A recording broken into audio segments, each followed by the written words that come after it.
Rebonjour. Je ne sais pas comment c'était votre semaine, la famille, mais pour moi, c'était fatigant, mais encourageant. J'étais vraiment encouragé. On avait une semaine d'évangélisation cette semaine. Donc, c'était fatigant, mais encourageant. On a vu Dieu à l'œuvre, et c'est toujours encourageant de voir. Et ce matin, on rentre tous encore dans la maison de Dieu. Et on est là pour le louer, pour le glorifier. Et c'est un privilège de pouvoir être ici et de pouvoir louer ensemble en tant que famille en Christ. Et ces derniers temps, j'étais vraiment encouragé par un livre que j'ai lu. C'est un témoignage d'un pasteur américain qui est le pasteur de l'église Brooklyn Tabernacle. Et c'est une grande église maintenant à New York. Mais là, il avait commencé, c'était très très petit. Il était très découragé. Mais après, petit à petit, il voyait que Dieu était à l'œuvre dans cette église et qu'il a fait grandir énormément. Mais ce qu'il nous raconte à travers son livre, c'est que pour nous, les chrétiens, on doit revenir à la prière. Il a vu Dieu à l'œuvre parce qu'ils sont consacrés à la prière. Et c'est ça le thème de son livre, enfin, c'est de reconcentrer sur la prière. Et effectivement, c'est ça que j'aimerais faire ce matin, tous ensemble. C'est de mettre à part un petit moment tous ensemble pour prier, pour louer le Seigneur ensemble. Et on a ce privilège. Et pendant le livre, il cite plusieurs fois ces versets qu'on va afficher. Et c'est Ésaïe 56, et c'est les versets 6 et 7 qui vont arriver. Sinon, je vais les lire. Donc, Ésaïe 56, 6 et 7. Voilà. Ça dit, « Quant aux étrangers qui s'attacheront à l'Éternel pour lui rendre un culte, pour aimer son nom, pour être ses serviteurs, tous ceux qui respecteront le sabbat au lieu de le violer et qui resteront attachés à mon alliance, je les amènerai sur ma montagne sainte et je les réjouirai dans ma maison de prière. Leurs holocaustes et leurs sacrifices seront acceptés sur mon autel, car mon temple sera appelé une maison de prière pour tous les peuples. » Et nous faisons partie de ce peuple qui a l'accès au Seigneur maintenant, grâce à ce que Jésus a fait pour nous. Donc on vient ce matin, on va chanter 2 chants pour commencer, avant un court temps de prière. Et ces 2 chants nous aident à réfléchir sur qui est Dieu, qui est notre Dieu glorieux. Et c'est un chant nouveau, donc soyez patients. Si vous ne connaissez pas, ce n'est pas grave, vous pouvez écouter et lire les paroles. Et le 2e chant, ça nous rappelle ce que Jésus a fait pour nous, pour qu'on puisse être ici en train de le louer. Donc, élevons nos voix et on va chanter ensemble. Je vais juste prier pour commencer. Partons. Merci Seigneur pour ce temps que nous avons ensemble. Merci que tu nous rends famille en toi. Et Seigneur, merci qu'on a ce privilège de pouvoir venir à toi et te louer. Et Seigneur, aide-nous aujourd'hui de te louer avec tous nos cœurs, en vérité, en sincérité, Seigneur, parce que tu es digne de notre louange. Amen.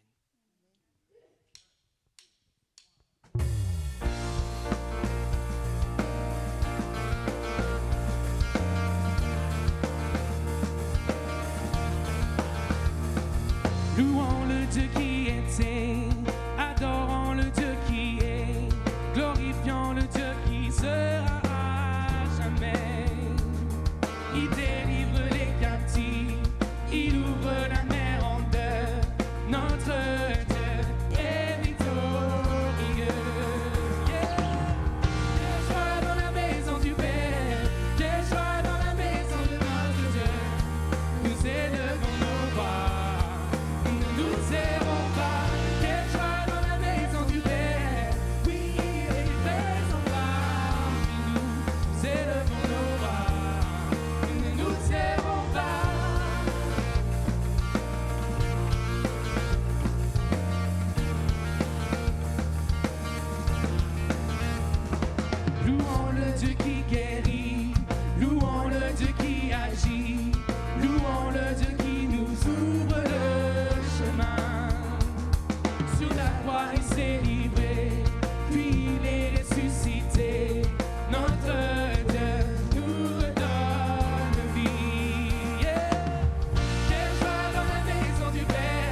que le roi des cieux m'ouvre ses bras.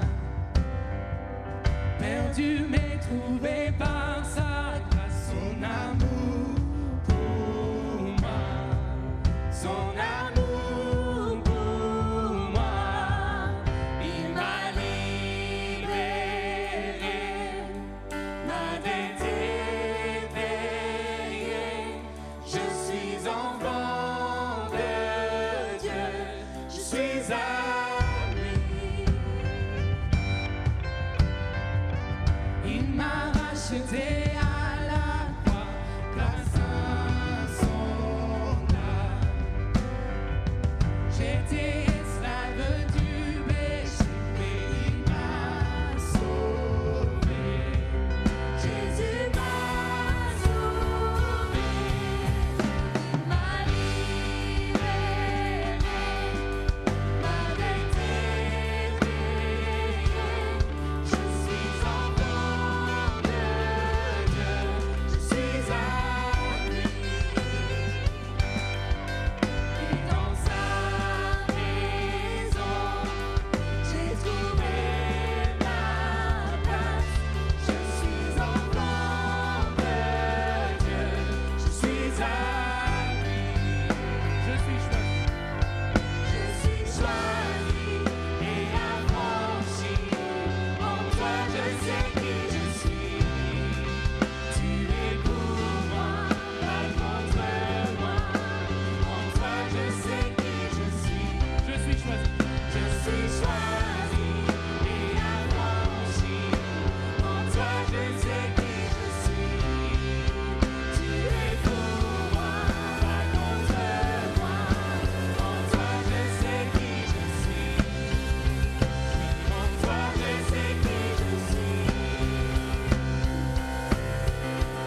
Il m'a libéré, m'a déterminé.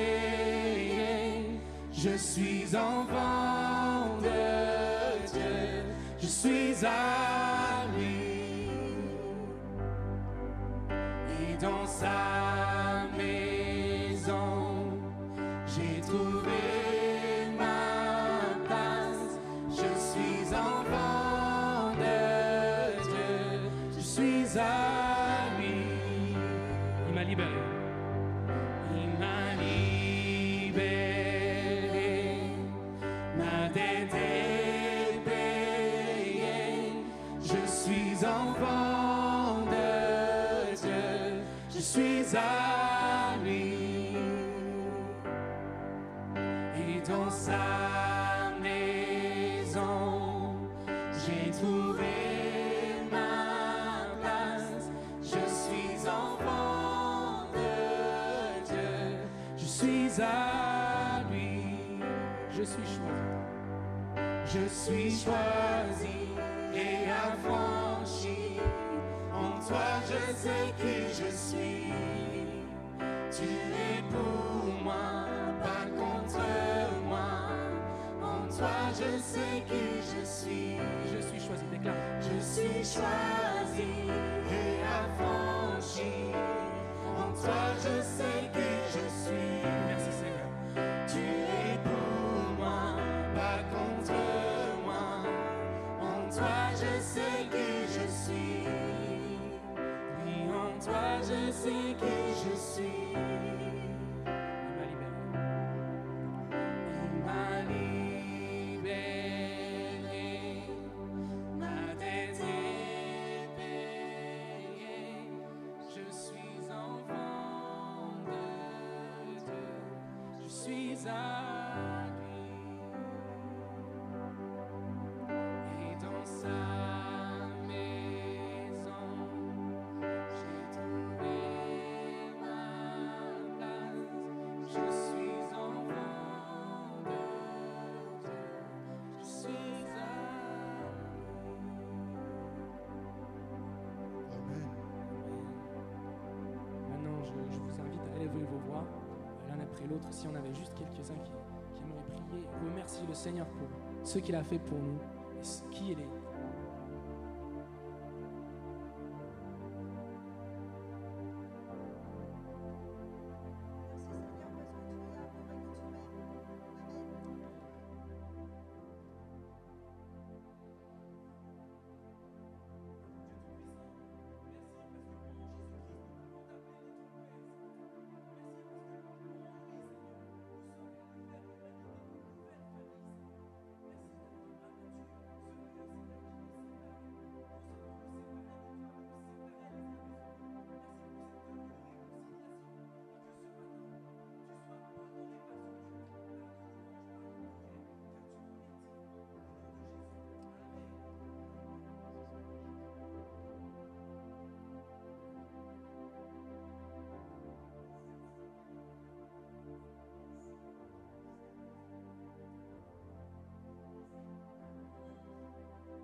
Je chanterai gloire à l'Éternel. Je chanterai louange à ton nom. Je chanterai Dieu, mon essentiel.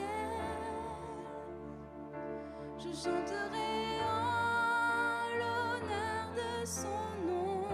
Je chanterai. Je chanterai gloire à l'Éternel. Je chanterai louange à son nom. Je chanterai Dieu, mon essentiel. Je chanterai en l'honneur de son nom.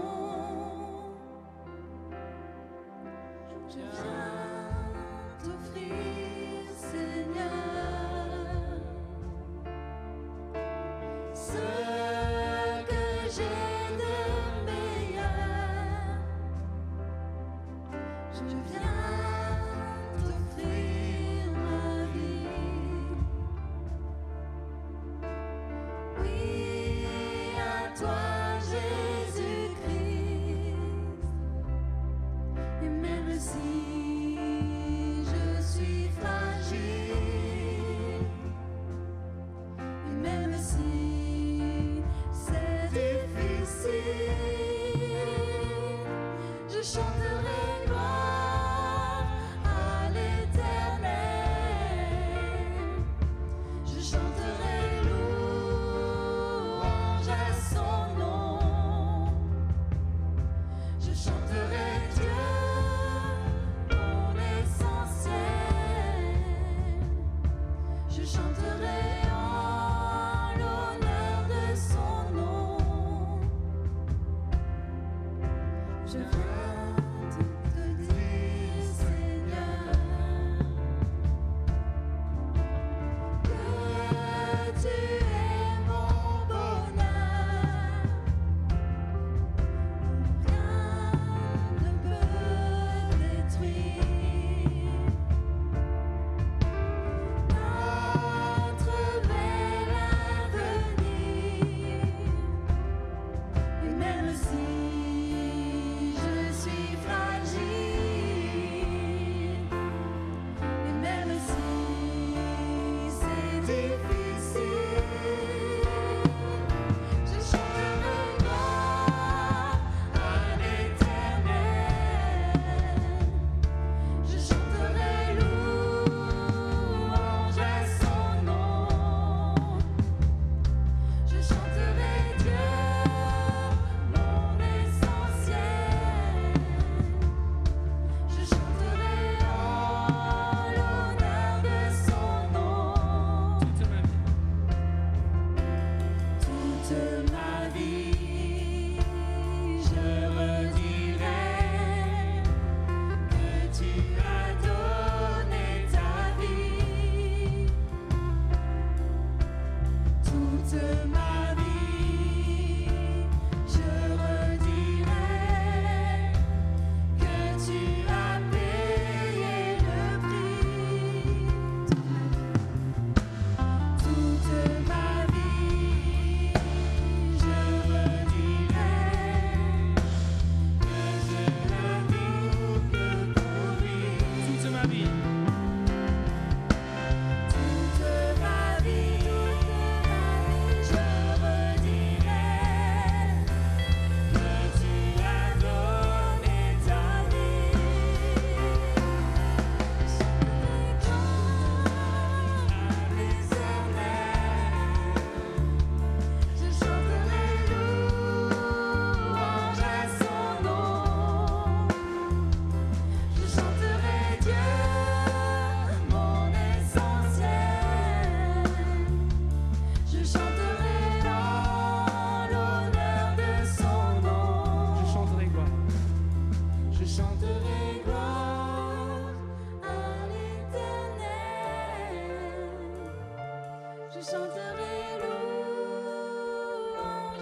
Merci Seigneur qu'on a cet accès, on a le droit de venir à toi.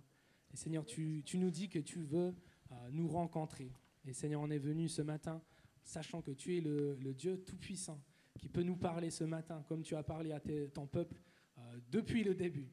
Et Seigneur, on veut que tu rends nos cœurs disponibles et écouter ta voix, Seigneur, pour qu'on puisse grandir, te connaître plus. Et merci Seigneur pour ce temps de louange qu'on a eu là, de pouvoir chanter à toi. Merci Seigneur. Amen. Donc là, je vais laisser partir les enfants à leur classe. J'oublie les âges. Ah, voilà, 3 à 5 ans. Vous pouvez rejoindre vos classes. Si vous quittez la salle par ce côté-là, il y aura des animateurs qui pouvaient vous aider, vous guider. Et puis, je cède la place à Cédric.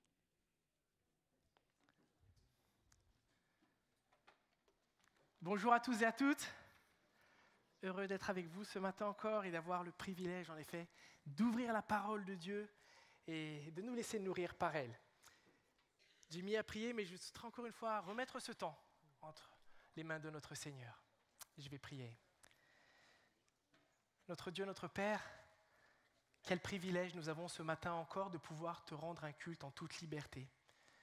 Merci Seigneur pour l'œuvre de Christ à la croix qui a tout changé, qui nous permet de nous approcher de toi simplement, humblement, et d'expérimenter ta présence.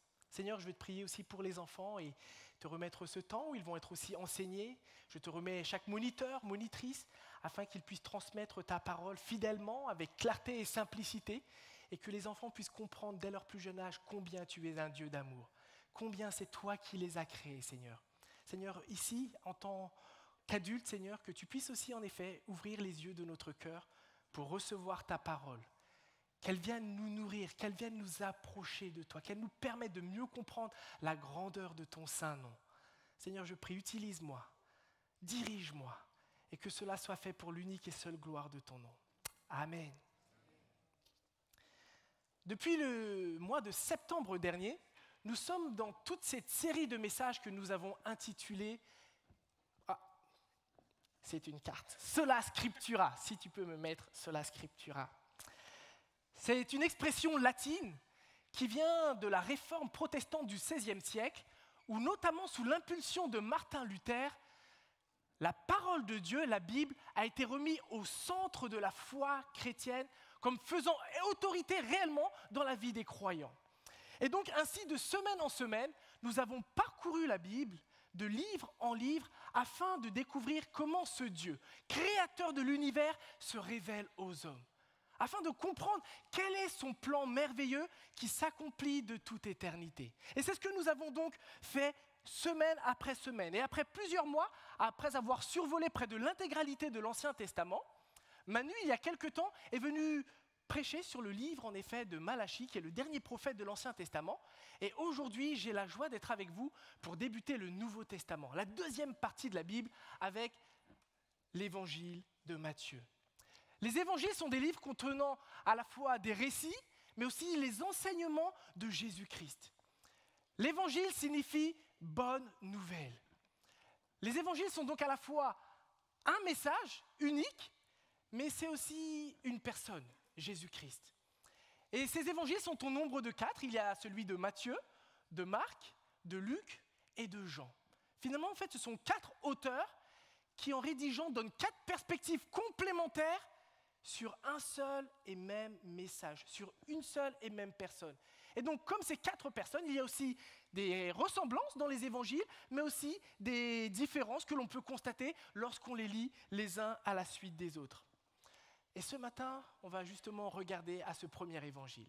Mais avant cela, juste pour vous dire qu'avec ma famille, on a une des grandes passions, une des choses que l'on fait souvent ensemble, c'est de regarder des films de super-héros. On aime bien ça dans la famille, et l'un des films qu'on regarde, c'est toute cette série Captain America. Peut-être certains d'entre vous connaissent, d'autres pas du tout. En fait, c'est l'histoire d'un jeune homme plutôt chétif, mais courageux, vraiment courageux. Et il s'engage dans l'armée, et autant dire que ses compétences physiques ne font pas beaucoup effet. mais par son courage, il va finalement recevoir un sérum développé par l'armée américaine. Nous sommes en plein contexte de Seconde Guerre mondiale, dans le but de battre l'armée nazie.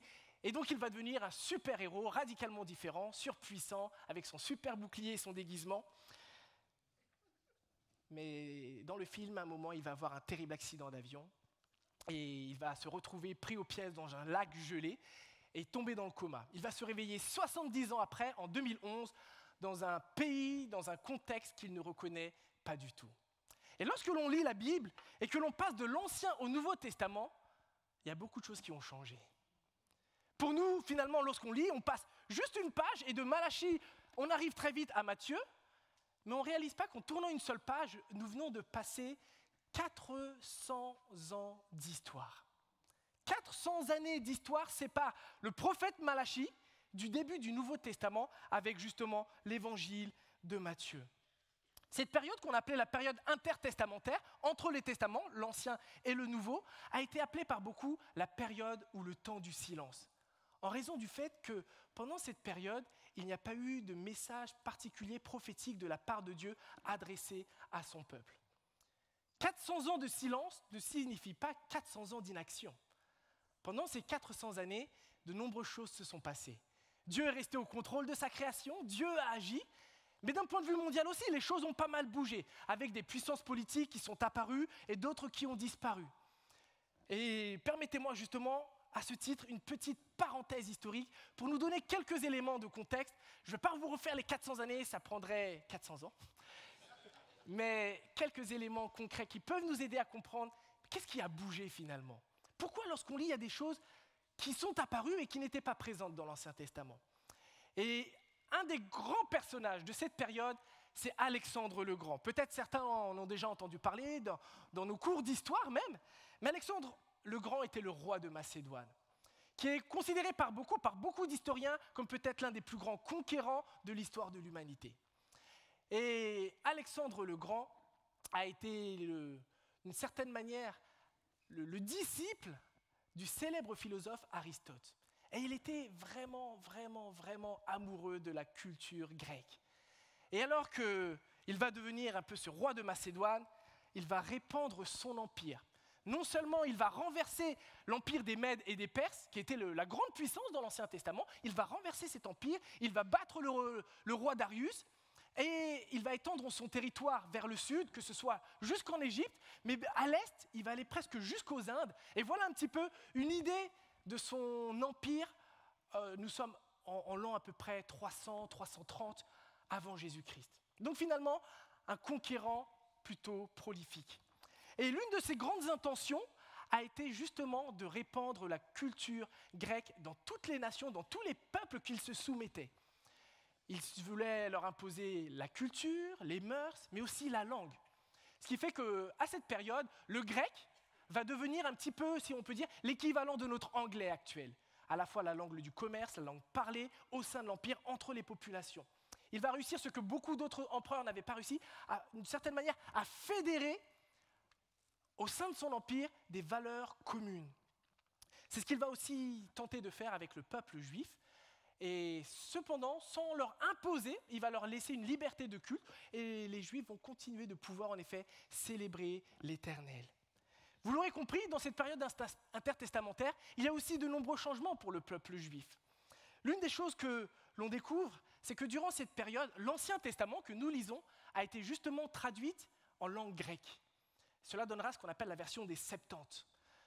Certains, peut-être, lorsqu'ils lisent la Bible, notamment le Nouveau Testament, lorsqu'il y a des citations de l'Ancien Testament et que vous lisez un petit commentaire, c'est marqué souvent « selon l'ancienne version grecque ».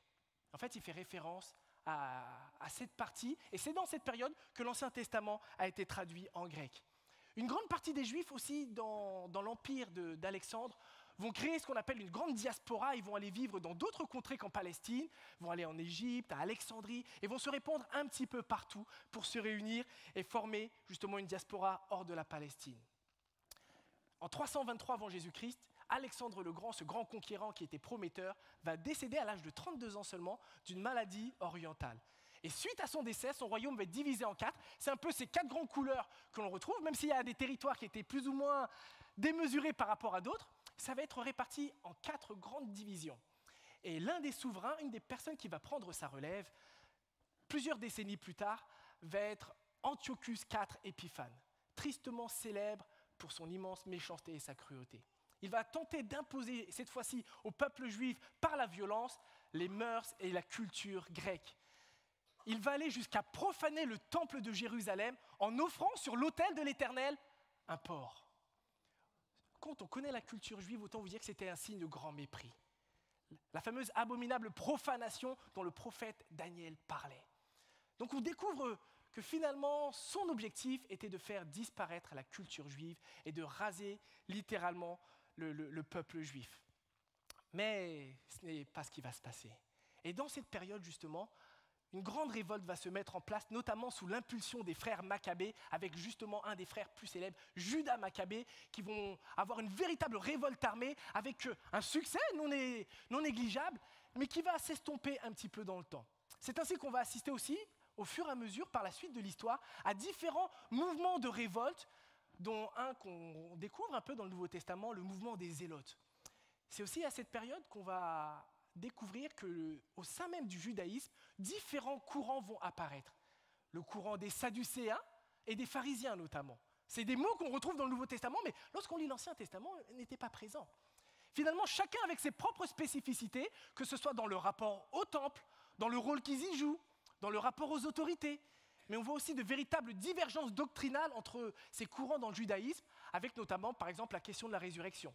Les Sadducéens, complètement opposés à la résurrection, contrairement aux pharisiens. On voit aussi que va se développer petit à petit des synagogues.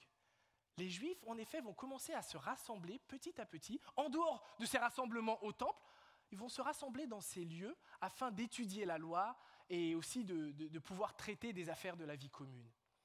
C'est aussi dans toute cette période intertestamentaire que de nombreux écrits apocalyptiques vont apparaître. Et c'est là qu'on comprend aussi, lorsque nous lisons l'Apocalypse de Jean, pourquoi les Juifs étaient familiers avec ce type de langage assez imagé et toutes ces expressions. C'est donc avec ces éléments à l'esprit, je ne veux pas vous noyer sous plein d'informations, mais c'est avec ces éléments à l'esprit que lorsque nous lisons le Testament, il faut avoir ces réalités à l'esprit. Lorsqu'on ouvre le Nouveau Testament, l'Empire de Macédoine, lui aussi, a été balayé. Malgré sa taille et sa puissance, elle a été remplacée par la grande puissance de l'époque, l'Empire romain. Et c'est donc l'évangile de Matthieu qui, ce matin, va nous conduire, lui qui était un des 12 apôtres et qui s'adressait tout particulièrement à travers son évangile à une population juive. Et je voudrais qu'ensemble, nous puissions lire les premiers versets de Matthieu, chapitre 1, et je vais les projeter, les versets 1 à 16. Et voici ce que nous lisons. Voici la généalogie de Jésus-Christ, de la descendance de David et d'Abraham. Abraham eut pour descendant Isaac. Isaac eut pour descendant Jacob. Jacob eut pour descendant Judas et ses frères. De Tamar, Judas eut pour descendant Pérez et Zéra. Pérez eut pour descendant Etzrom. Etzrom eut pour descendant Aram. Aram eut pour descendant Aminadab. Aminadab eut pour descendant Nachon. Nachon eut pour descendant Salma. De Rahab, Salma eut pour descendant Boz.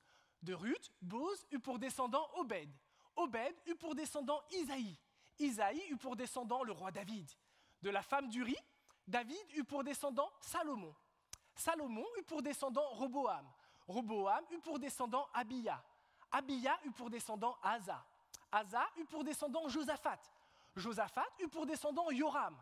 Yoram eut pour descendant Osias. Osias eut pour descendant Yotam. Yotam eut pour descendant Ahaz. Ahaz eut pour descendant Ézéchias. Ézéchias eut pour descendant Manassé. Manassé eut pour descendant Amon. Amon eut pour descendant Josias. À l'époque de la déportation de Babylone, Josias eut pour descendant Jéconia et ses frères. Après la déportation à Babylone, Jéconia eut pour descendant Shealtiel. Shealtiel eut pour descendant Zorobabel. Zorobabel eut pour descendant Abioud. Abioud eut pour descendant Eliakim. Eliakim eut pour descendant Azor. Azor eut pour descendant Sadok. Sadok eut pour descendant Haïm. Haïm eut pour descendant Élioud. Élioud eut pour descendant Éléazar. Éléazar eut pour descendant Mathan. Mathan eut pour descendant Jacob. Jacob eut pour descendant Joseph, l'époux de Marie, laquelle donna naissance à Jésus, appelé le Christ. Je le vois déjà dans vos regards. qu'est-ce qu'il nous fait? Promis, c'est dans la parole de Dieu. Soyons honnêtes. De manière générale, ces listes de longues généalogies, on ne sait pas quoi en faire. Cette succession de noms ne nous inspire pas pour nommer nos enfants.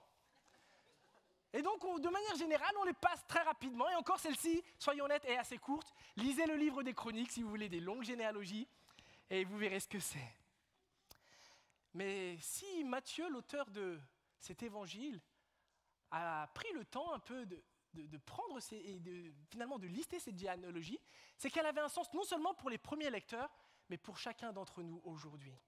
J'ai appris qu'un jour, en Papouasie-Nouvelle-Guinée, alors que l'évangile de Matthieu était lu de manière orale à un peuple, cette généalogie tout particulièrement va les marquer et les frapper. En découvrant finalement cette longue liste, ils vont se dire « ce Jésus n'est pas n'importe qui ». Ce devait être un personnage si important, un personnage historique, puisque cette généalogie remonte à si longtemps. On voit finalement qu'en fonction des cultures, le rôle des généalogies peut avoir un impact plus ou moins important. Pour nous, ça ne fait pas le même effet, mais pour d'autres, ça interpelle. Ces généalogies ont du sens. Et l'une des premières choses que l'évangile de Matthieu nous montre, c'est que derrière ces généalogies, nous voyons l'accomplissement des promesses divines. Ces généalogies servent littéralement à nous montrer comment Dieu accomplit ses promesses d'âge en âge. Et cela dès le verset 1, on voit ce beau passage. Voici la généalogie de Jésus-Christ, de la descendance de David et d'Abraham. Peut-être que vous ne savez pas trop qui sont ces personnages, mais en faisant cela, en fait, ils nous ramènent très rapidement à la Genèse, à Abraham, le père, d'une certaine manière, de la foi, le chef spirituel qui avait joué ce rôle si important au sein du peuple d'Israël. En faisant cela, Matthieu nous montre que Jésus-Christ a toujours été celui vers qui pointait l'histoire. Les promesses que Dieu avait faites à Abraham, qu'à travers lui toutes les nations de la terre seraient bénies, se sont accomplies en Jésus-Christ. Ce qu'on retrouve en Genèse 12, en Genèse 15, bien des siècles et des siècles et des siècles avant, se sont accomplis en Jésus-Christ.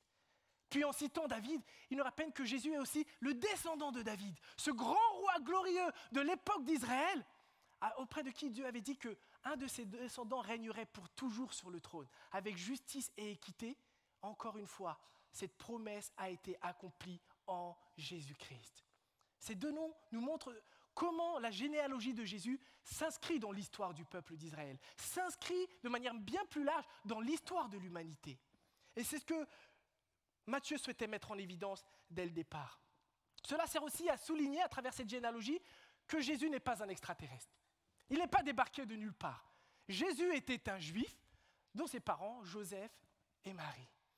Jésus s'inscrivait dans cette histoire et venait lui apporter toute sa dimension, toute cette révélation, toute cette grandeur.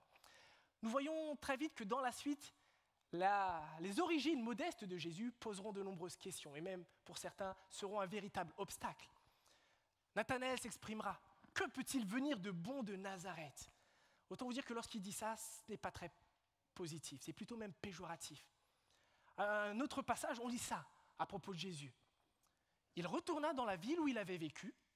Il enseignait ses concitoyens dans leur synagogue. Son enseignement les remplissait d'étonnement, si bien qu'il disait « D'où tient-il cette sagesse et le pouvoir d'accomplir ces miracles? N'est-il pas le fils du charpentier? N'est-il pas le fils de Marie et le frère de Jacques, de Joseph, de Simon et de Jude? Ses sœurs ne vivent-elles pas toutes parmi nous? D'où a-t-il reçu tout cela ?» Et voilà pourquoi il trouvait en lui un obstacle à la foi. Jésus n'était pas né à Jérusalem. Il n'était pas issu d'une famille noble, d'une famille riche, d'une famille réputée ou reconnue. Jésus était d'humble condition.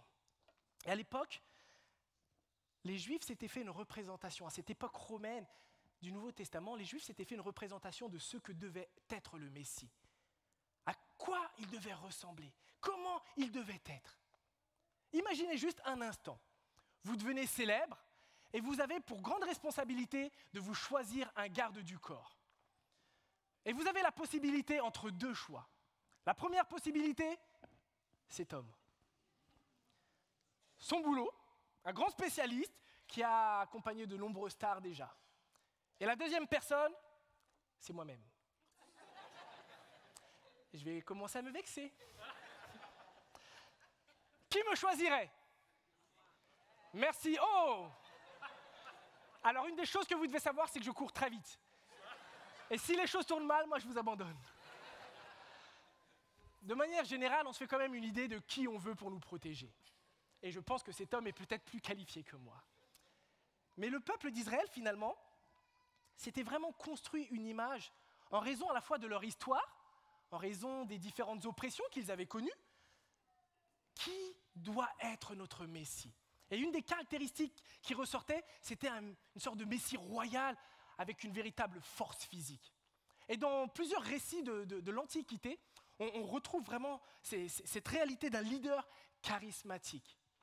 Dans un écrit qui a été écrit par Flavius Joseph, un historien juif, excusez-moi, à la période romaine, il a écrit un livre, Antiquité juive, et il nous rapporte justement le récit de plusieurs leaders juifs qui s'étaient levés à cette époque et dont le peuple, pour la plupart, se dit « N'est-ce pas le Messie ?» Et l'un d'entre eux s'appelait Atrongès. Atrongès était un berger qui avait la particularité d'avoir une force physique hors du commun. Et voici ce qu'on lit à propos de cet homme. Il était remarquable par sa haute stature, donc il était plutôt costaud et grand, et par la force de son poing. C'était une forme de Messie athlétique, et ses partisans voyaient en lui le Messie qu'ils attendaient. Ils voyaient en lui-même une forme de futur roi David. David qui en effet était un berger et qui par la suite est devenu le grand responsable, le grand leader du peuple d'Israël. Et Atrongès lui-même était berger. Et donc les gens ont fait un peu ce parallèle entre les deux. David avait non seulement été roi, mais il avait été aussi oint. Ce terme d'onction, il avait reçu l'onction, c'est un peu ce rituel d'intronisation. Et il y avait donc aussi une dimension spirituelle. Cette dimension, finalement, que le peuple aussi attendait à travers un nouveau Messie, une dimension sacerdotale, un futur prêtre, à l'image du grand prêtre Aaron, frère de Moïse. Et donc ils avaient un peu ce double regard, on veut un Messie qui soit à la fois royal, mais aussi sacerdotal, qui aura ce rôle un peu de prêtrise. L'histoire nous montrera que Atrongès, comme les autres Messies, avec les révoltes qu'ils ont menées, ils ont amené des gens à leur suite, mais toutes ces révoltes furent balayées par l'Empire romain. Et c'est alors que Jésus entre en scène. Et pour la majorité, il ne rentrait pas dans le moule. Il ne rentrait pas dans l'image que les gens s'étaient fait du Messie. Et parfois, inconsciemment, nous sommes un petit peu comme les Israélites du 1er siècle. On s'imagine ce à quoi Jésus devrait ressembler. Comment il devrait agir, comment il devrait d'une certaine manière répondre à nos attentes et à nos besoins. On le voit à travers l'histoire. L'Occident a fait de lui Jésus l'homme blanc, le trentenaire, barbe, cheveux 3/4, brushing, châtain clair ou blond, ça dépend. Et aujourd'hui encore, il a un peu progressé, il est un peu plus brun. Mais on voit que finalement, on s'est façonné une image un peu d'un Jésus hollywoodien.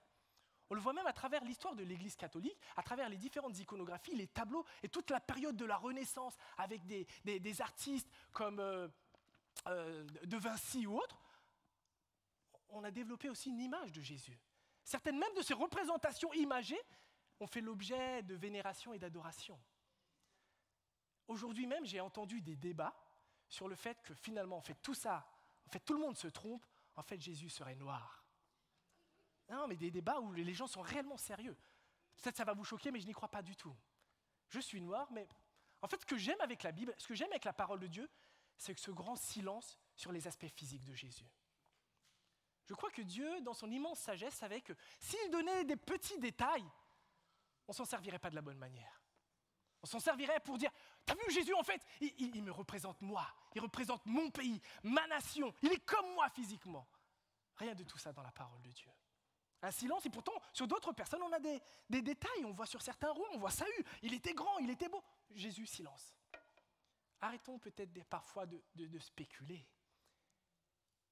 Non seulement on se fait des représentations physiques, mais on se fait aussi des représentations sur comment Jésus, d'une certaine manière, devrait répondre à nos attentes. Parfois, on fait Jésus une forme de coach moderne, un coach de vie qui est là pour venir résoudre tous mes problèmes. Parfois même, dans notre façon de parler, on dit « Mais crois en Jésus et tous tes problèmes seront réglés !» Ce n'est pas ce que nous dit la parole. Jésus lui-même dira « Si quelqu'un veut me suivre, qu'il renonce à lui-même, qu'il se charge de sa croix. » être prêt à tout abandonner pour suivre Jésus. C'est quelque chose qui coûte. On est bien loin d'un évangile de la tranquillité et du confort. Tranquille, non, Jésus, c'est mon pote. Parfois, on a aussi une image d'un Jésus, une forme de génie.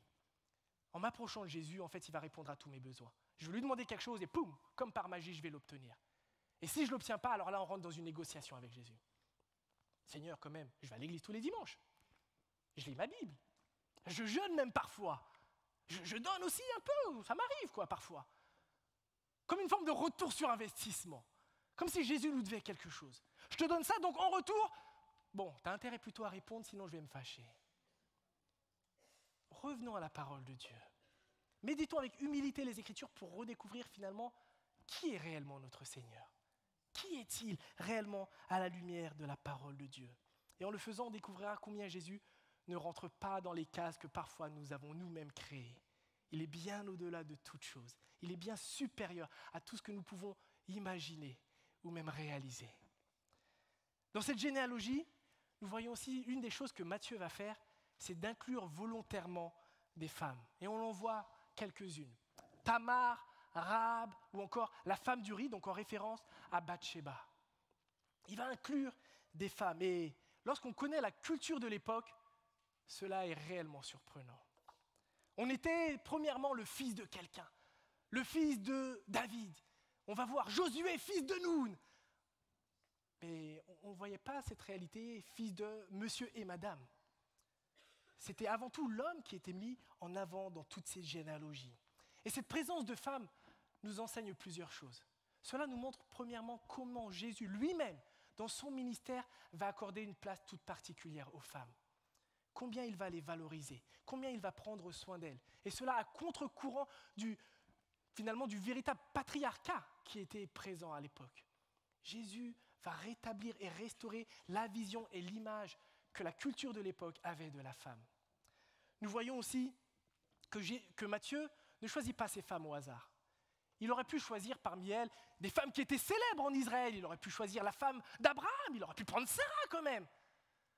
En fait, dans son choix, il prend délibérément des femmes qui étaient des femmes païennes, loin du peuple juif finalement. Et rappelez-vous à qui il écrit.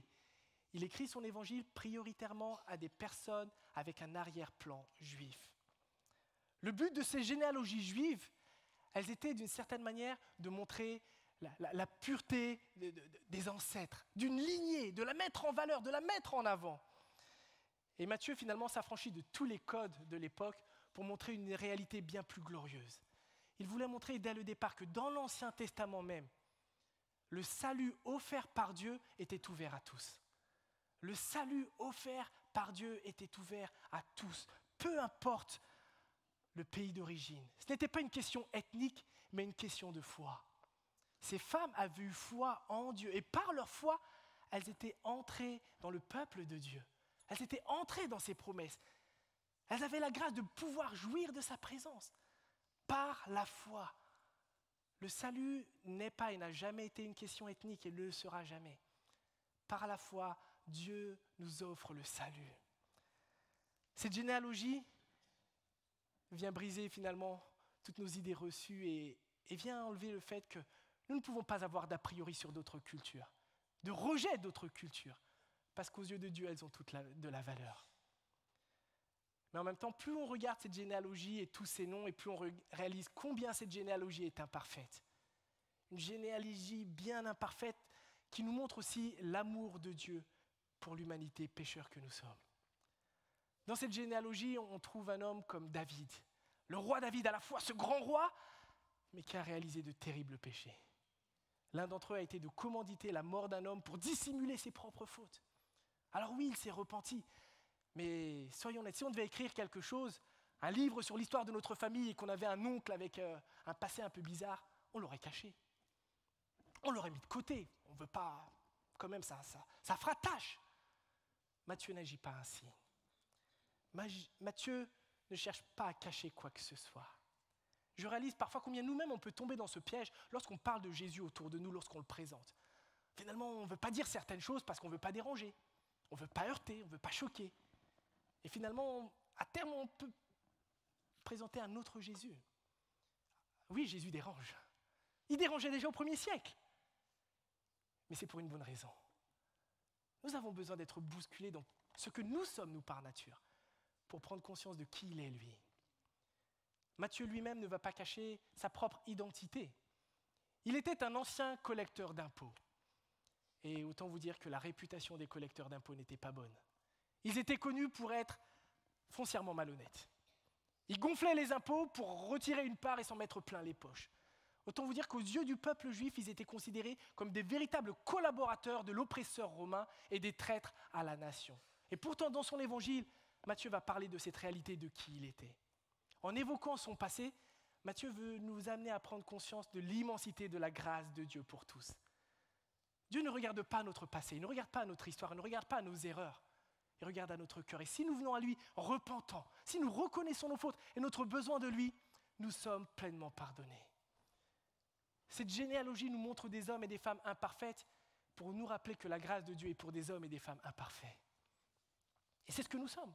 C'est ce que nous sommes par nature. Que nous soyons riches ou pauvres, faibles ou forts, juifs ou non juifs,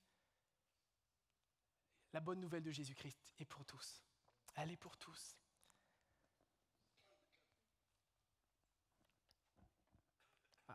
Ah si. Jacob eut pour descendant Joseph, l'époux de Marie, laquelle donna naissance à Jésus, appelé le Christ.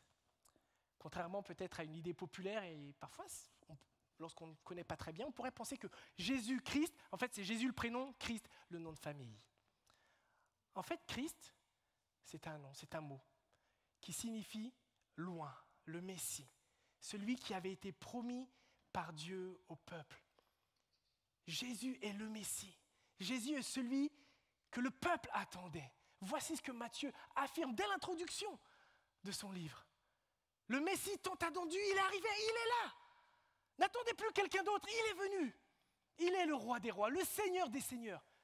Il est celui qui a donné sa vie. Il est le Fils de Dieu qui s'est incarné en la personne du Fils unique de Dieu. Toute l'histoire pointait vers lui.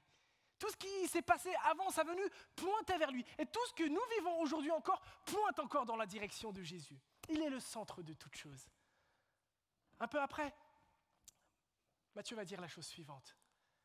Elle donnera naissance à un fils, tu l'appelleras Jésus. C'est lui en effet qui sauvera son peuple de ses péchés. Tout cela, tout ce qui a entouré sa naissance, ce côté miraculeux, l'œuvre du Saint-Esprit dans la vie de Marie, tout cela arriva pour que s'accomplisse cette parole du Seigneur transmise par le prophète. Voici, la jeune fille vierge sera enceinte et elle enfantera un fils que l'on appellera Emmanuel, ce qui veut dire Dieu est avec nous. Ce que Matthieu, finalement, à travers l'introduction de son livre et après la généalogie, veut nous montrer, c'est que Jésus est l'accomplissement des prophéties de la Bible. Toutes ces prophéties pointent vers Jésus, toutes ces prophéties messianiques. Celle-ci, qui est écrite ici, fait référence à une prophétie écrite par le prophète Ésaïe plus de 700 ans avant la naissance de Jésus. Plus de 700 années. Autant vous dire que de nombreuses générations sont mortes sans avoir vu l'accomplissement de ses promesses. Dieu accomplit l'accomplissement de ses promesses en son temps. Et ça peut parfois être difficile pour nous, la notion du temps. Attendre, patienter. Mais Dieu est fidèle. Et ce qu'il dit, il l'accomplit toujours, toujours et toujours. Oui, Jésus est ce Fils de Dieu, il est cet Emmanuel, Dieu avec nous, qui accomplit les prophéties, qui accomplit la loi, qui accomplit l'Ancien Testament. Et cela devrait littéralement changer notre manière de lire cette première partie de la Bible.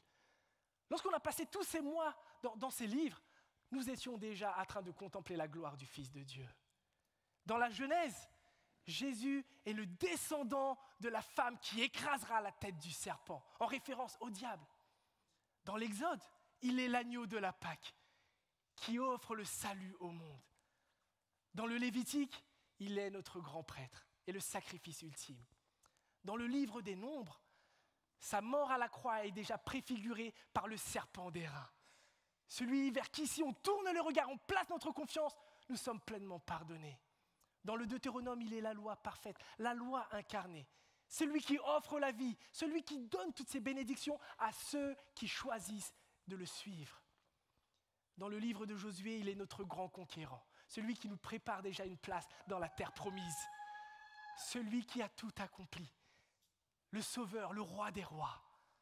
Dans le livre des juges, il est notre juge parfait, le juste juge, notre défenseur auprès du Père Céleste. Et je pourrais continuer ainsi pour nous rappeler, Jésus-Christ est au centre de la parole de Dieu. Jésus-Christ est au centre de l'histoire. Il est au centre de l'histoire de l'humanité. Je ne suis pas le centre. Vous n'êtes pas le centre. Notre génération n'est pas le centre. Jésus est le centre de toutes choses. C'est vers lui que nous voulons tourner les regards, car il est le roi. Car il est le roi. Il est celui à qui nous devons notre vie. Ce que Matthieu met en évidence dans son évangile, à travers ses prophéties, à travers ses promesses, tout cela culmine vers un événement clé, l'événement de la croix. Jésus est venu dans un seul et unique but. Il est venu offrir sa vie en sacrifice pour que par sa mort nous soyons pleinement pardonnés. Pour que par sa mort nous soyons réconciliés au Père Céleste. Pour que par sa mort nous puissions connaître dès aujourd'hui une vie nouvelle, une relation avec Dieu. Il vient restaurer nos cœurs, il vient restaurer nos blessures, il vient nous délivrer de l'emprise du péché. Jésus est venu accomplir tout cela à la croix. Mais il n'est pas seulement venu mourir, il est venu triompher. Triompher du péché, triompher de la mort, triompher du diable. Ce que Jésus est venu incarner, ce que Jésus est venu réaliser, c'est le sens de notre vie. Connaître ce Sauveur, connaître ce Fils de Dieu, connaître le Sauveur de l'humanité. C'est ce que chaque évangile raconte, c'est ce que chaque évangile relate, une bonne nouvelle. Une bonne nouvelle qui n'est pas faite seulement pour nous informer ce matin encore, mais qui est là pour nous transformer, pour nous faire connaître le Fils unique de Dieu. Que l'Éternel oriente nos cœurs vers lui, oriente nos pensées, oriente nos vies, car il a tout donné par amour pour nous. Je vais prier. Seigneur notre Dieu, comment ne pas te dire merci et te louer pour ta fidélité et ton amour. Merci parce qu'à travers Jésus-Christ, nous découvrons à la fois ton Fils, 100% homme, mais aussi 100% divin. Emmanuel, Dieu avec nous, qui a vécu sur cette terre et qui est présent aujourd'hui encore par son Esprit Saint, Seigneur, en chaque croyant. Seigneur notre Dieu, merci Seigneur, parce que, Seigneur, ton projet, tu l'avais accompli de toute éternité, tu l'avais déjà décidé. La croix n'est pas un plan B, mais la croix est le plan, Seigneur, que toi tu avais décidé. Merci Éternel de nous faire cette révélation, de nous faire te connaître aujourd'hui encore. Merci pour ton amour et ta grâce imméritée, Seigneur. Seigneur, viens ôter de notre esprit et de nos pensées tous nos stéréotypes et nos préjugés sur Jésus, Seigneur, pour nous amener à le connaître tel qu'il est. Seigneur, on voit comment cet homme, Matthieu, auteur de cet évangile, a été bouleversé et transformé par cette rencontre. Seigneur, nous sommes nombreux aujourd'hui qui pourraient témoigner de cette réalité, de cette rencontre qui a changé nos vies. Seigneur, je te prie pour chaque personne ici présente, pour celles et ceux qui peut-être ce matin ne te connaissent pas, afin que, Seigneur, tu les attires à toi, qu'ils prennent conscience combien tu les aimes, combien, Seigneur, en toi nous avons la vie. Seigneur, nous avons une décision, un choix à prendre, Seigneur. Tu ne nous l'imposes pas, mais tu nous mets face à une décision, que nous puissions choisir la vie par ton esprit. Au nom de Jésus. Amen. Amen. Une des plus belles paroles que je trouve lorsque Jésus est à la croix, c'est lorsqu'il s'écrira à lui-même « Tout est accompli ». Nous n'avons rien à ajouter. Il n'y a rien de ce que nous pouvons faire qui pourrait nous offrir le salut, qui pourrait nous offrir cette réconciliation, cette promesse de la vie éternelle dans la présence de Dieu. Sans Jésus-Christ, nous sommes perdus à une éternité loin de la présence de l'Éternel, dans un lieu de tourment, un lieu de regret, un lieu de souffrance que la Bible appelle l'enfer. C'est cette réalité, à la fois cette promesse d'une vie éternelle, mais une promesse d'une condamnation éternelle. Et dans quelques instants, nous allons prendre le repas du Seigneur. Ce repas que Jésus lui-même a institué, qui nous rappelle ce qu'il est venu accomplir à la croix il y a plus de 2000 ans. Ce repas, nous le prenons en souvenir, avec humilité et reconnaissance, de savoir que notre salut, il est acquis, que nous avons l'assurance de la vie éternelle. Ce repas s'adresse donc à celles et ceux qui ont placé leur foi en Jésus et qui l'ont reconnu comme le sauveur de leur vie et leur Seigneur personnel. Je vous inviterai donc lors du prochain chant à venir et à vous diriger auprès des différentes tables pour prendre les éléments du pain et du jus de raisin, symbole du corps du Christ brisé à la croix pour nous, pour nos péchés, et de son sang versé. Et nous prendrons ensuite ces éléments ensemble en signe d'unité. Prendre ce repas, c'est être reconnaissant, c'est s'examiner soi-même, c'est prendre peut-être le temps de demander pardon au Seigneur si en ce moment il y a des facettes dans nos vies qui n'honorent pas le Seigneur. Et dire Seigneur, par ta grâce, je veux revenir à toi. Attire-moi à toi. Celles et ceux qui n'ont pas encore fait ce pas, je vous inviterai à rester à vos places, mais à prendre le temps à travers ce chant d'écouter ces paroles. Et que le Seigneur les utilise pour travailler vos cœurs et vos pensées et qu'il se révèle à vous. Je vous invite à vous lever et pendant le chant, à venir aux tables.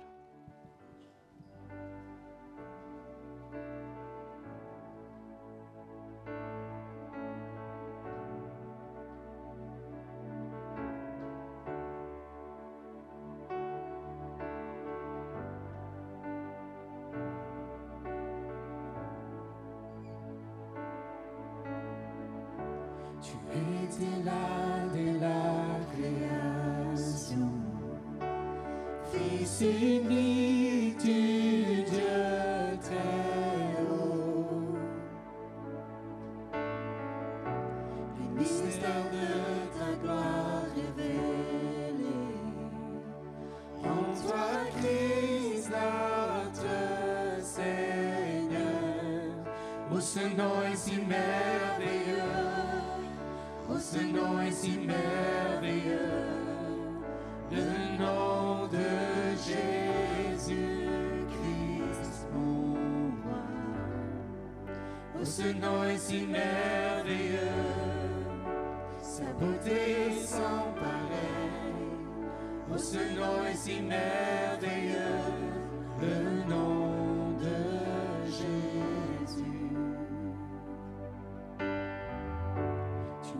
Pas voulu les cieux sans nous. Alors Jésus, tu es venu. Ton amour a vaincu mon péché. Rien ne peut nous séparer. Oh, ce nom est si glorieux. Oh, ce nom est si glorieux, le nom de Jésus-Christ, mon roi. Oh, ce nom est si glorieux, sa beauté sans pareil. Oh, ce nom est si glorieux, le nom de Jésus.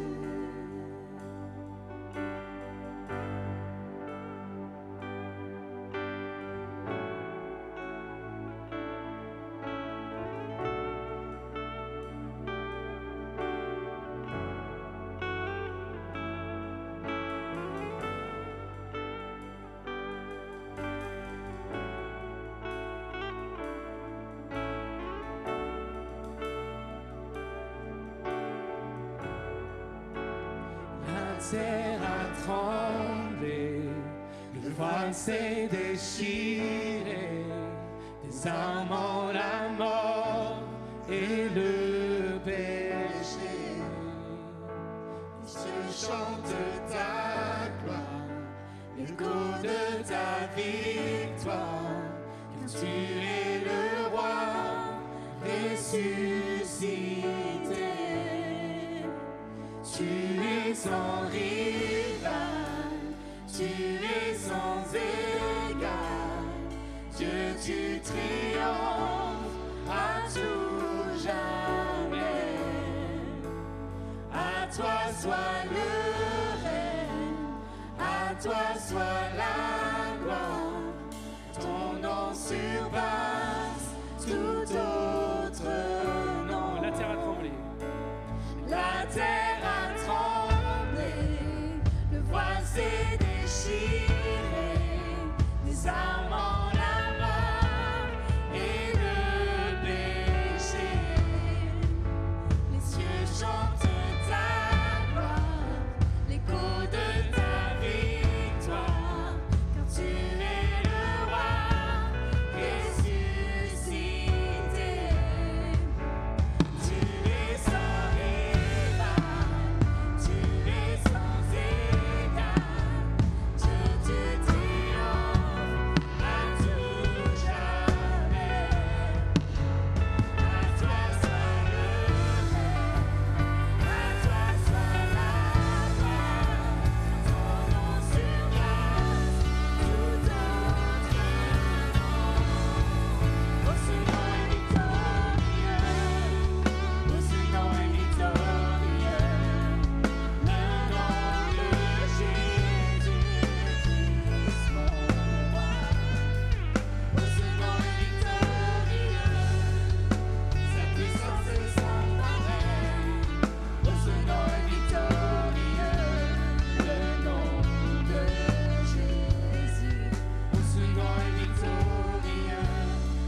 Dans l'évangile selon Matthieu, qui relate le récit dans lequel Jésus instaure ce repas, voici ce que nous lisons en Matthieu 26, verset 26. Au cours du repas, Jésus prit du pain. Puis après avoir prononcé la prière de reconnaissance, il le partagea en morceaux. Puis il les donna à ses disciples en disant « Prenez, mangez, ceci est mon corps. » Mangeons ensemble le pain, symbole du corps du Christ.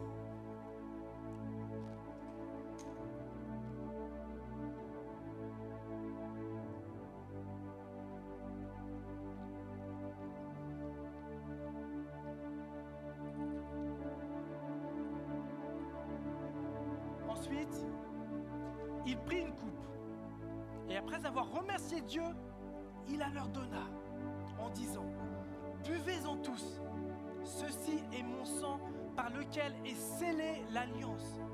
Il va être versé pour beaucoup d'hommes afin que leurs péchés soient pardonnés. Buvons ensemble. »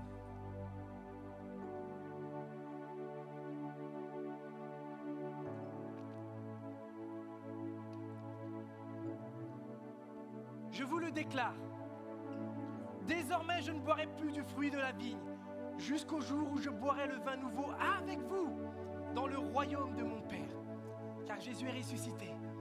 Et un jour, nous célébrerons ensemble, éternellement, dans sa présence, cette vie abondante qu'il nous offre dès aujourd'hui.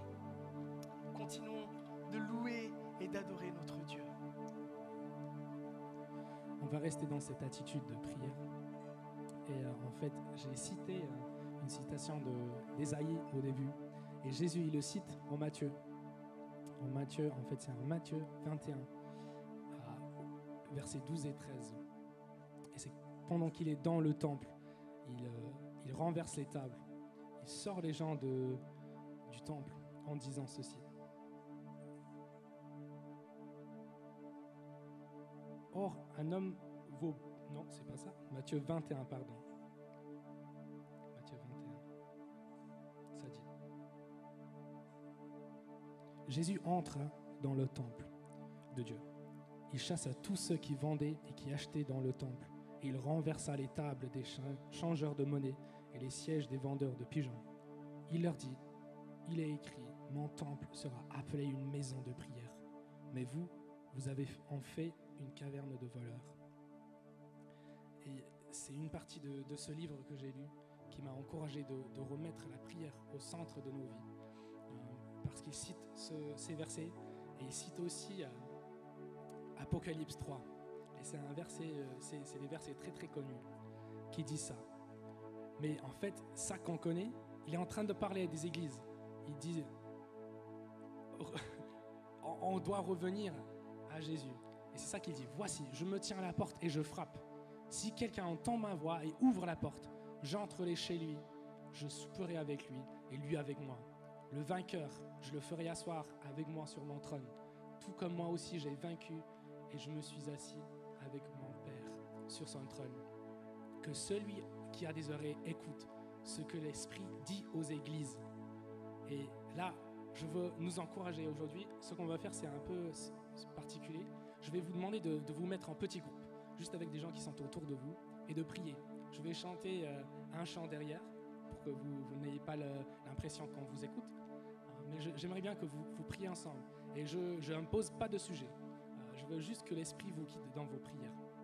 Donc, je vais juste jouer un chant, et vous allez prier en petits groupes avec vous. Vous allez voir que l'équipe louange vont prier aussi.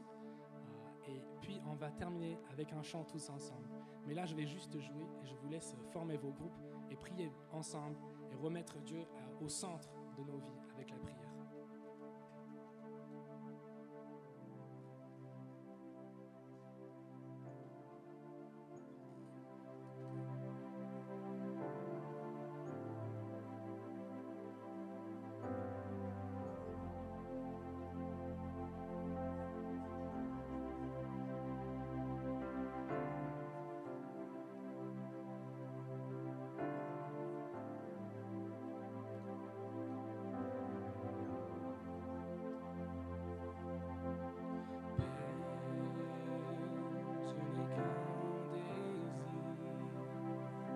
être près de toi, écouter ta voix.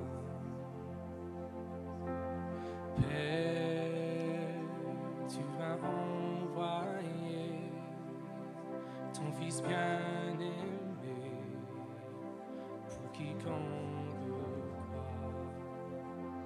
Saint-Esprit qui donne vie, ranime en moi ce feu pour toi.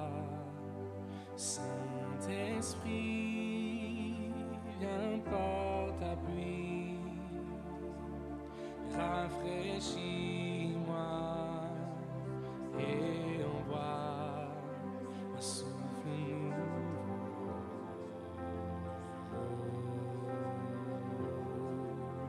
un souffle nouveau,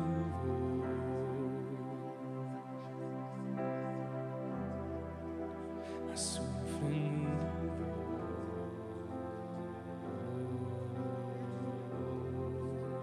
un souffle nouveau.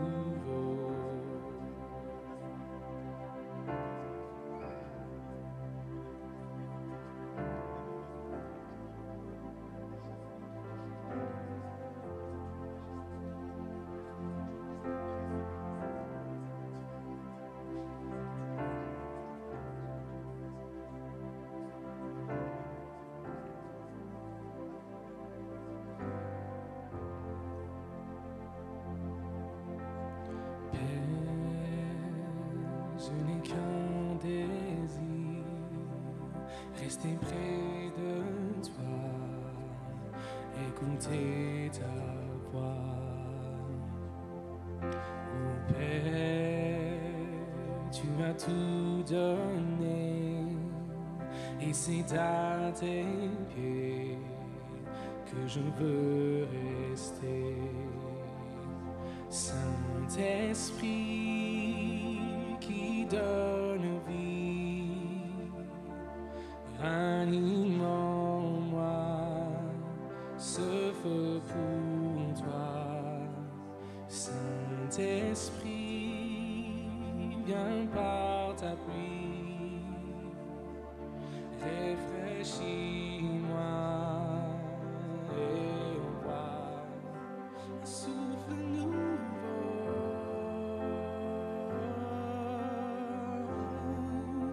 un souffle nouveau,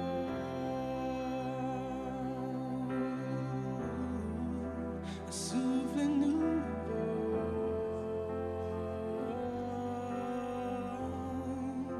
un souffle nouveau,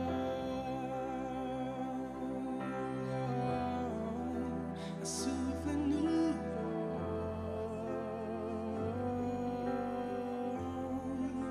un souffle nouveau,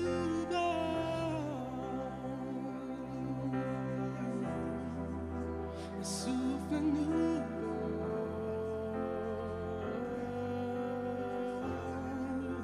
un souffle nouveau. Alléluia, un souffle nouveau,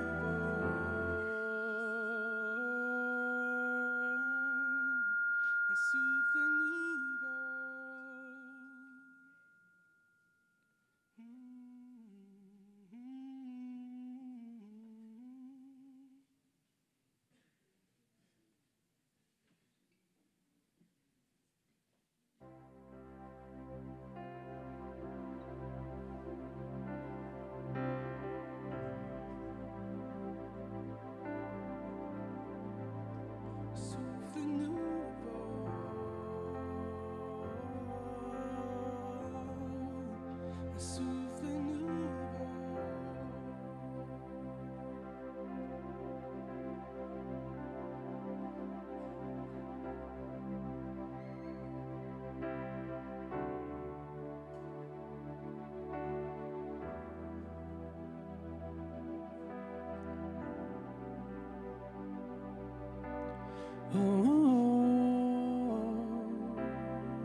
Aucun paix dans ces moments, dans le calme de ta présence, quand le bruit faiblit et tu parles à mon âme. Tu as toute mon attention, fais-moi entendre ta voix. Je ne veux rien manquer, Seigneur, mon cœur désire plus de toi. Mon cœur cherche ta face, alors je cède à toi. Et tout en moi est ému par ton amour, captivé par qui tu es. Conduis-moi à te connaître plus encore. Je veux m'approcher de toi, laisser mes peurs derrière moi. Seigneur, viens toucher ma vie à nouveau.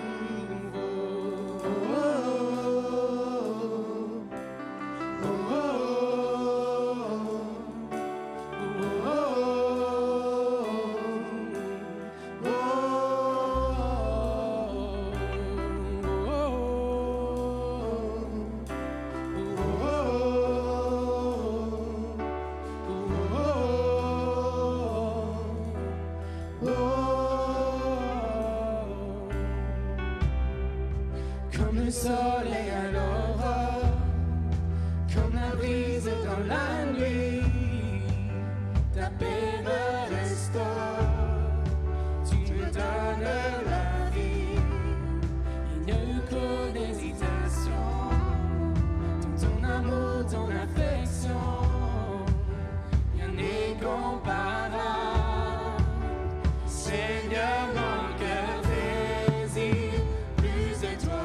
Mon cœur cherche sa face, alors je cède à toi.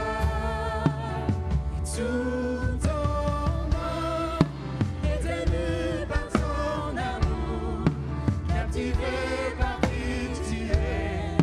Conduis-moi à te connaître plus encore.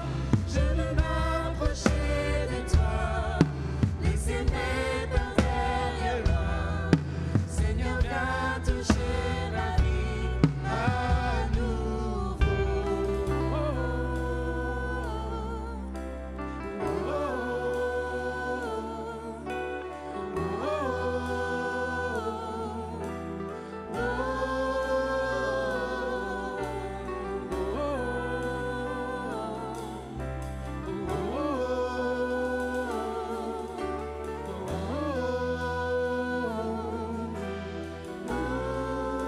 À toi j'ouvre mon cœur, Seigneur. À toi j'ouvre mon cœur à jamais. Tout fais ce que toi seul sais faire. Jésus, viens régner dans ma vie. À toi j'ouvre mon cœur, Seigneur. À toi j'ouvre mon cœur à jamais. Fais ce que toi seul sais faire. Jésus, viens régner dans ma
s'aimer par tellement. Seigneur, viens toucher ma vie à nous. Oh,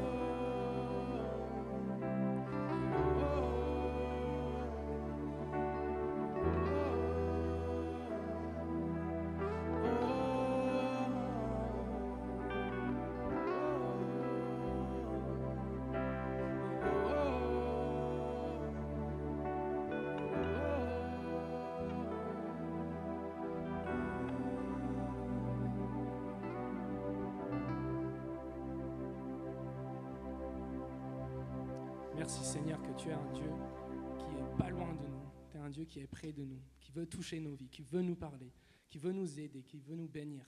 Et Seigneur, merci que tu es venu sur terre pour nous sauver. Seigneur, merci qu'on peut venir à toi.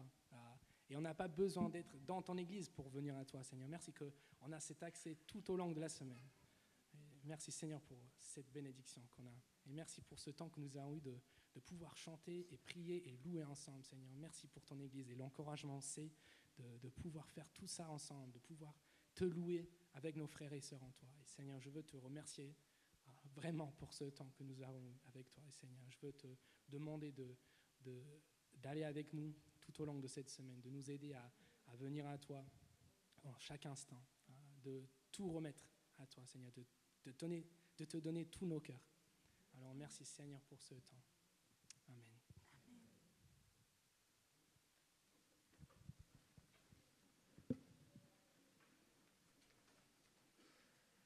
Un grand merci à l'équipe Louange et à tout ce temps. On a pu en effet adorer notre Dieu, tourner les regards vers lui. Et lorsqu'on vient le dimanche matin, nous venons tels que nous sommes, avec nos fardeaux, nos soucis, nos difficultés, nos défis. Et si vous souhaitez simplement peut-être échanger ou prier, sachez qu'à la fin du culte, avec l'équipe pastorale, les anciens, nous sommes disponibles. Si vous souhaitez qu'on puisse prier pour vous ou simplement échanger, ce sera avec grand plaisir. Quelques annonces sur la vie de notre Église. Et tout d'abord, vous avez sûrement trouvé sur vos chaises en arrivant ce petit papier, ce guide de prière qui a été développé avec l'Union chrétienne d'évangélisation et notre frère Jonathan qui sert auprès de cette mission. Et l'objectif, si vous l'avez, vous pouvez rapidement l'ouvrir. L'objectif de ce guide, c'est justement de nous encourager à prier tout particulièrement pour ces 3 villes que le Seigneur nous a mis à cœur, pour Ponto Combo, Roissy-en-Brie et le Plessis-Trévise. Et donc vous trouverez juste en bas un petit guide hebdomadaire de prière avec une suggestion de sujets pour justement nous encourager à persévérer dans la prière pour ces villes avec des sujets très concrets, que ce soit pour les familles, les foyers, pour l'éducation, la solidarité. On veut prier encore pour nos autorités. Donc voilà des pistes pratiques, il y a des versets, que ça puisse vraiment alimenter nos prières dans la semaine, de prier pour ces habitants, pour prier pour ces personnes qui aujourd'hui n'ont pas la grâce de connaître Jésus-Christ. Et plus que simplement avoir un guide un peu général, on veut aussi avoir des choses très concrètes. Et si vous regardez, il y a marqué 5 personnes. Ça peut être moins, mais l'idée, c'est d'avoir des personnes à cœur pour qui on va s'engager aussi à prier. Peut-être un voisin, un collègue de travail. Même si vous n'habitez pas dans ces villes, ce guide, vous pouvez le personnaliser là où vous habitez pour dire, voilà, je veux prier pour mon quartier, je veux prier pour les personnes qui m'entourent. Je veux être une source de bénédiction pour eux. Donc c'est vraiment quelque chose qui veut lier à la fois la vie de prière, mais aussi l'action concrète. On veut prier et se mettre en action pour être des ambassadeurs de Jésus-Christ dans les rues, dans les quartiers, dans les écoles, partout où nous sommes, dans les rues de la ville. Gardez-le précieusement, mettez-le dans vos Bibles, utilisez-le, qu'il soit froissé à force de l'utiliser et de prier avec, mais que ce soit vraiment quelque chose qui alimente notre vie de prière en tant qu'Église, et voilà, qu'on ait ce zèle et ce feu de prier pour ceux qui nous entourent. Donc gardez-le précieusement. Autre annonce, vous le savez sûrement, mais nos ados sont au camp Teens en ce moment même. Depuis hier, on a reçu déjà des photos, des bonnes nouvelles. Donc 56 jeunes de notre église sont partis à Igny, donc dans le 91, et vivent de super moments. À la fois de partage, d'échange entre eux, mais aussi d'enseignement. Et on veut continuer de prier pour eux. On veut aussi continuer de prier pour les animateurs. Je pense qu'ils vont rentrer bien fatigués. J'ai eu ma femme hier soir et c'était déjà sportif la première journée. Mais voilà, continuons de prier pour ce temps à part. Quelques photos donc, de la belle équipe, justement. Voilà un peu les lieux. Donc les enfants mangent bien, rassurez-vous. Ils ne se laissent pas mourir de faim. Donc voilà, c'est des bons moments et donc des précieux souvenirs. Autre annonce importante, dimanche prochain, si vous ne l'avez pas encore noté dans votre agenda, c'est grave. L'Assemblée générale aura lieu donc dimanche prochain à 15h30, un temps important. Une fois par an, nous avons ce temps de rassemblement pour à la fois partager les sujets de la vie de l'Église, les actualités, mais aussi se projeter sur l'avenir, pouvoir voter aussi des éléments importants. Donc si vous êtes membre de l'Église, il est vraiment important et essentiel que vous soyez présents. C'est ensemble qu'on veut construire l'avenir, c'est ensemble qu'on veut avancer. Et donc, si vous ne pouvez pas exceptionnellement être présent, sachez qu'à la sortie, il y a des bons pour pouvoir. Donc, c'est des coupons qu'il faut remplir, auxquels vous nous remettez pour que vous donniez le pouvoir à quelqu'un. Donc, choisissez la personne à qui vous dites moi, je ne peux pas être là. Vous le donnez à quelqu'un et vous dites tiens, et vous lui donnez votre intention de vote si vous avez lu un peu tout ce que nous avons envoyé comme document. Donc, dimanche prochain, 14 mai, 15h30, Assemblée générale, ici même à Ponto. Et même si vous n'êtes pas membre de l'Église, mais vous voulez en savoir plus, savoir comment ça fonctionne, on prend aussi le temps de présenter les comptes, le budget de l'Église, le fonctionnement. On veut avoir vraiment cette notion de transparence. Donc si vous voulez juste en savoir plus, comment marche une AG, qu'est-ce qui se dit, soyez présents. Et pour tous les nouveaux membres aussi qui vont être votés, je vous encourage vivement à être présents. Autre information, nous allons reprendre les groupes de maison, donc dimanche prochain. Si vous n'avez pas un groupe de maison, je sais que vous êtes triste, rassurez-vous, vous pouvez encore vous inscrire. Donc il y aura Pedro et Magali à la sortie, vers le point information, et vous pourrez justement vous inscrire dans un groupe de maison, selon là où vous habitez, selon vos disponibilités. N'hésitez pas, si vous avez des questions, à pouvoir aussi expérimenter la grâce d'avoir cette communion fraternelle en plus petit groupe. On sait qu'à 500 personnes le dimanche matin, ce n'est pas toujours simple, mais dans un petit groupe de maison, il y a vraiment cette communion fraternelle de prier aussi les uns pour les autres et de se nourrir de la parole de Dieu. Avant-dernière annonce, il y a une collecte alimentaire qui est organisée au Plessis-Trévise et nous voulons être aussi une église qui est solidaire dans ses actions. Solidaire, à travers ce guide, on veut prier et là, c'est une action concrète. Donc si vous êtes disponible le 12 et 13 mai, n'hésitez pas à vous rendre à l'accueil pour vous inscrire, l'idée c'est en partenariat aussi avec des associations de la ville, de pouvoir être une source de bénédiction, de pouvoir aider des familles en précarité, et à travers cela, c'est une façon aussi de manifester l'amour de Jésus-Christ. Donc si vous êtes disponible, rendez-vous au point info, et de mémoire, ce sera notre sœur Véro qui sera disponible pour cela. C'était l'avant-dernière annonce, et si vous ne le savez pas, hier, nous avons eu une belle cérémonie de présentation des enfants et je souhaiterais inviter justement les parents qui étaient présents hier à venir me rejoindre. Je voudrais qu'on puisse avoir un temps pour prier pour eux. Ils prennent à travers cette cérémonie de présentation un engagement fort devant l'Éternel, de dire « Seigneur, nous voulons élever et enseigner nos enfants selon tes voies ». Et donc en tant qu'Église, nous voulons aussi les bénir, nous voulons prier pour eux et que nous soyons des soutiens réciproques les uns pour les autres. C'est un grand défi d'élever des enfants, mais l'Éternel est à nos côtés et l'Église est aussi présente. Donc n'hésitez pas à me rejoindre et je voudrais aussi appeler Evis et ta petite femme Mireille, si elle est là, qui ont conduit aussi tout ce temps, qui font un super boulot. Donc on peut vraiment les encourager si vous voulez bien me rejoindre.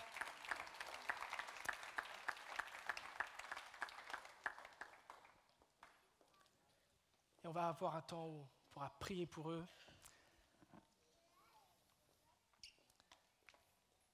Je vous en prie.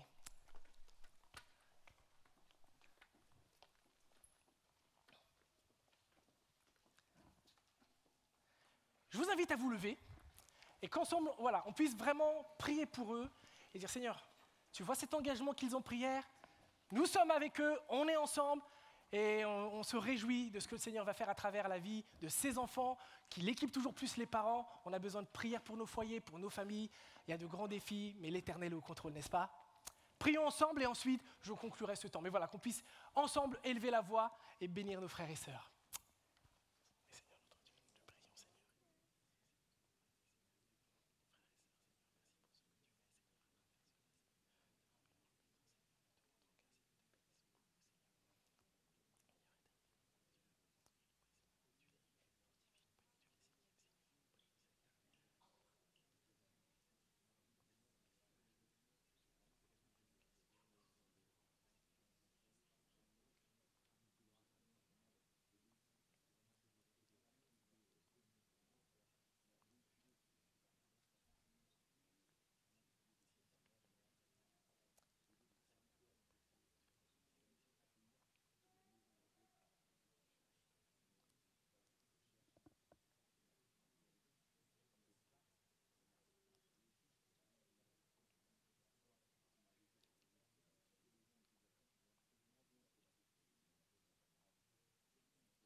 ô Éternel, notre Dieu, je veux vraiment te bénir et te rendre grâce, Seigneur, pour nos frères et sœurs qui, hier, à travers cette cérémonie de présentation des enfants, ont voulu publiquement et devant toi prendre cet engagement, Seigneur, d'éduquer leurs enfants selon tes voies.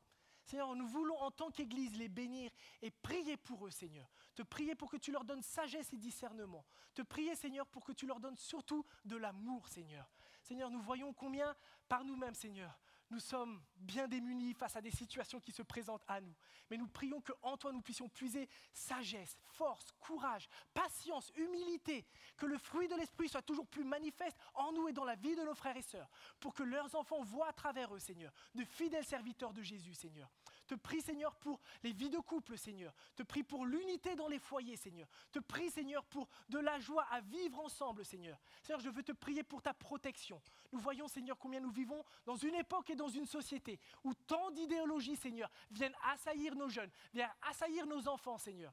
Mais nous te prions qu'ils puissent développer dès le plus jeune âge des convictions fortes, Seigneur.